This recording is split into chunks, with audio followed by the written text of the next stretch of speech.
Trading में तुम्हारी सबसे बड़ी गलती, तुम प्राइस एक्शन का एक बेहद अहम हिस्सा बड़े प्यार से नजरअंदाज कर देते हो ट्रेड करते वक्त, और यही से मैनिपुलेटर्स तुम्हारा स्टॉप लॉस चुटकियों में हंट करवा देते हैं लिक्विडिटी की वजह से। भाई, लिक्विडिटी हंटिंग को समझे बिना ट्रेडिंग वाकई बहुत मुश्किल है। सबसे पहले तो ये समझना जरूरी है कि मैनिपुलेटर के दिमाग में चल क्या रहा है। अक्सर तुम जैसे रिटेल ट्रेडर्स का स्टॉप लॉस किस जगह पर आसानी से हंट किया जा रहा है, और सबसे जरूरी लिक्विडिटी एरियाज को हम पहचाने कैसे।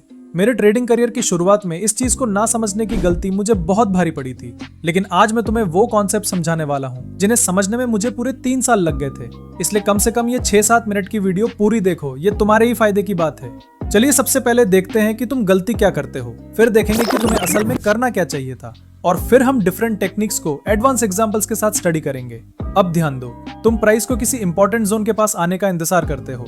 जैसे ही प्राइस सपोर्ट के पास आता है, तुम्हारा दिमाग कहता है भाई ये तो लोएस्ट प्राइस है, यहीं से प्राइस ऊपर जाएगा, ये एक तगड़ी ट्रेडिंग अपॉर्चुनिटी है, मत छोड़, और तुम एंट्री ले लेते हो। लेकिन फिर क्या होता है, प्राइस थोड़ा सा कंसोलिडेट करता है और फिर झट से नीचे आता है, तुम्हारा स्टॉप लॉस हंट हो जाता है, बिग प्लेयर्स को लिक्विडिटी मिल जाती है और उसके बाद प्राइस वापस सपोर्ट से ऊपर निकल जाता है। अब जरा 2 मिनट के लिए मान लेते हैं कि तुम एक प्रो ट्रेडर हो जिसे प्राइस एक्शन की पूरी समझ है। अगर नहीं है तो कमेंट में प्लेलिस्ट पिन है, बाद में जरूर देखना। तब तुम फौरन एंट्री नहीं लोगे। तुम्हें पता होगा कि यहीं पर मैनिपुलेटर गेम खेलेगा, और जैसे ही मार्केट रिटेल ट्रेडर्स का स्टॉप लॉस हंट करेगा, तुम एक्टिव हो जाओगे और मार्केट को गहराई से ऑब्जर्व करना शुरू कर दोगे। जैसे ही प्राइस लिक्विडिटी हंट करके वापस सपोर्ट के पास आता है, तुम समझ जाओगे भाई ये तो मैनिपुलेटर्स की चाल थी। तब तुम अपना स्टॉप लॉस रिटेल ट्रेडर्स के एसएल से नीचे रखोगे, और जैसे ही कंफर्मेशन मिलेगी, जो हम आगे डिस्कस करेंगे, तुम ट्रेड में एंट्री लोगे, और बूम, इसी मेथड से तुम्हारा विन परसेंटेज 70% से भी ऊपर चला जाएगा एक्सपीरियंस के साथ। लेकिन असली सवाल अभी भी वही है, लिक्विडिटी जोन्स, जहां बल्क में रिटेल ट्रेडर्स का एसएल रखा होता है, उन्हें फाइंड कैसे करें।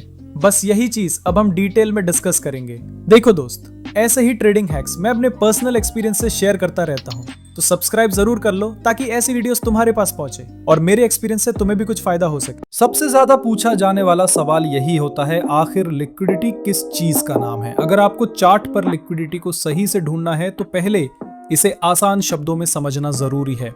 देखो, मार्केट में हमेशा 2 तरह के ट्रेडर्स होते हैं। एक होते हैं बायर्स जो एसेट को खरीदते हैं, और दूसरे होते हैं सेलर्स जो सही मौके पर एसेट को बेचते हैं। अगर कोई सेलर किसी स्टॉक को बेचेगा तभी तो कोई बायर उसे खरीदेगा, यानी जब एक बेचेगा तभी दूसरा खरीद पाएगा। यही लेन देन ट्रेडिंग कहलाता है। लेकिन अगर मार्केट में बायर्स और सेलर्स की संख्या बराबर नहीं होती तो वहां एक कमी यानी डिफिशियंसी पैदा होती है, और इसी को हम लिक्विडिटी कहते हैं। जब तक लिक्विडिटी होती है मार्केट चलता रहता है। अगर लिक्विडिटी नहीं होगी, यानी बायर्स जितना खरीद रहे हैं सेलर्स उतना नहीं बेच रहे, तो मार्केट एक जगह अटका रहेगा और मूव नहीं करेगा। अब एक उदाहरण से समझो, मान लो एक सेलर ने 2000 रुपए का स्टॉक बेचा, लेकिन बायर ने सिर्फ 1600 का खरीदा। इसका मतलब है कि 400 रुपए की डिफिशियंसी पैदा हो गई, और अब मार्केट उस कमी को पूरा करने के लिए नीचे की तरफ जाएगा, यानी लिक्विडिटी को ग्रैब करने के लिए। और ये बात हमेशा याद रखो, अगर कभी भी आपको लिक्विडिटी को ढूंढना है तो पहले ये पहचानो कि किस जोन पर सबसे ज्यादा बायर्स और सेलर्स एक्टिव हैं, यानी कहां सबसे ज्यादा बाइंग या सेलिंग हो रही है। अब मैं तुम्हें यह बताता हूं कि लाइव चार्ट पर लिक्विडिटी को कैसे स्पॉट करते हैं। लिक्विडिटी की कई टाइप्स होती हैं और ये अलग अलग लोकेशंस पर बनती हैं, जिनमें से कुछ कंडीशंस तुम्हारी स्क्रीन पर दिख रही होंगी। सारी कंडीशंस को हल्का हल्का समझने से बेहतर है कि एक कंडीशन को डिटेल में समझें, और आज हम सीखेंगे इक्वल हाई और इक्वल लो की कंडीशन। ये बैंक निफ्टी का 20 जून का चार्ट है। प्राइस बार बार रिजेक्शन फेस करते हुए एक कंसोलिडेटेड जोन में मूव कर रहा है, जिसके चलते मार्केट में इक्वल हाईज और इक्वल लोज बन रहे हैं। अब जो भी सेलर ट्रेडर यहां शॉर्ट पोजीशन सोचते हुए एंटर हुआ है, उसके स्टॉप लॉसेस जरूर इसी जोन में लगे होंगे, क्योंकि उसे लगा कि मार्केट यहां से नीचे जाएगा। यही सोचकर उसमें सेलिंग की। लेकिन अगर मार्केट नीचे जाने की बजाय ऊपर चला गया तो उन सेलर्स के बाय ऑर्डर्स ट्रिगर हो जाएंगे। देखो भाई, जब बायर्स मार्केट में लॉन्ग पोजीशन के बारे में सोचते हुए एंटर करते हैं तो उनके स्टॉप लॉसेस अक्सर इसी जोन में लगे होते हैं। अब ध्यान देना, ये सारे स्टॉप लॉसेस असल में सेलर्स के लिए बाय ऑर्डर्स और बायर्स के लिए सेल ऑर्डर्स होते हैं।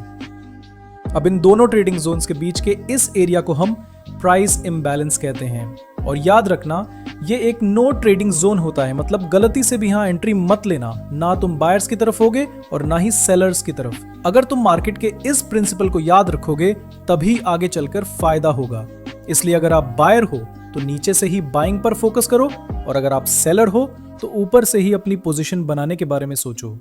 अब एक जबरदस्त बात, चार्ट के ऊपर और नीचे सबसे ज्यादा स्टॉप लॉसेस होते हैं और यही बनाते हैं लिक्विडिटी जोन्स। तो ऊपर होता है बाय साइड लिक्विडिटी और नीचे सेल साइड लिक्विडिटी। अब एक बात हमेशा दिमाग में बैठा लो, अगर मार्केट बाय साइड लिक्विडिटी के ऊपर थोड़ा सा भी कंसोलिडेट करता है या कोई बुलिश कैंडलस्टिक पैटर्न दिखता है तो यहाँ एक बड़ा मूव आने के चांस पॉट के लिए। लेकिन हर बार ऐसा नहीं होता मेरे दोस्त। कई बार मार्केट पहले बाय साइड लिक्विडिटी को स्वीप करता है और फिर नीचे चला जाता है। तो जब भी प्राइस किसी हाई लिक्विडिटी जोन में आए तब कभी भी बिना कंफर्मेशन के ट्रेड मत लेना, वरना बहुत भारी नुकसान हो सकता है।